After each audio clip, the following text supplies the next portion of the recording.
Sirdaryo viloyatida yosh avlodning ijodiy salohiyatini yuksaltirish, ularni milliy va jahon teatr san'ati an'analariga oshno etish borasida izchil ishlar amalga oshirilmoqda. Ayniqsa, umumta'lim maktablarida teatr studiyalari faoliyatini rivojlantirish, o'quvchilarning sahna madaniyati va badiiy tafakkurini shakllantirishga qaratilgan tashabbuslar tobora keng qamrov kasb etmoqda. Ana shunday muhim loyihalardan biri bo'lgan Turon maktab teatri Respublika ko'rik-tanlovining navbatdagi bosqichi yuqori saviyada tashkil etildi. Guliston shahrida joylashgan viloyat musiqali drama teatrida maktabgacha va maktab ta'limi tizimidagi umumta'lim muassasalari o'quvchilari o'rtasida Turon maktab teatri Respublika ko'rik-tanlovining Sirdaryo viloyati bosqichi bo'lib o'tdi.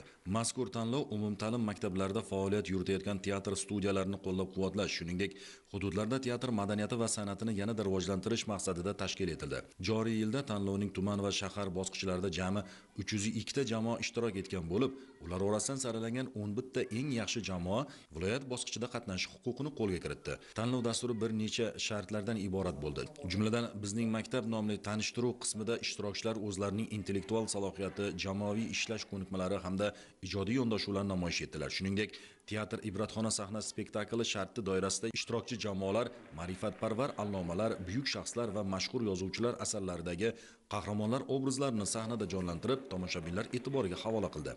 Yosh ijodkorlar tomonidan taqdim etilgan chiqishlar mazmunan boyligi, sahnaviy madaniyati va g'oyaviy yo'nalish bilan ajralib turdi. Men o'zimizning hudud bo'yicha ikkinchi marta qatnashyapman. Hozir ko'rsangiz, viloyatdagi o'quvchilar barchasi tayyorlanib kelgan. Ozgina hayajon ham bor. Juda katta raqobat ketmoqda. Bizning jamoa Abdulla Qahhorning asarini tayyorlab kelgan. U yerda ham men qatnashmoqdaman. Umidlarimiz juda ham katta. Ma'naviy boyligimizni ochib berishda, iqtidorimizni namoyish etishda barcha sharoitlarni yaratib bergan prezidentimizga tashakkur bildiraman. Tanlov yakunida g'olib va sovrindor jamoalar saralanib, ular respublika bosqichida ishtirok etish imkoniyatini qo'lga kiritadi. Mazkur ko'rik-tanlov yoshlar o'rtasida teatr san'atiga bo'lgan qiziqishni oshirish, ularning ijodiy qobiliyatlarini rivojlantirishda muhim ahamiyat kasb etmoqda.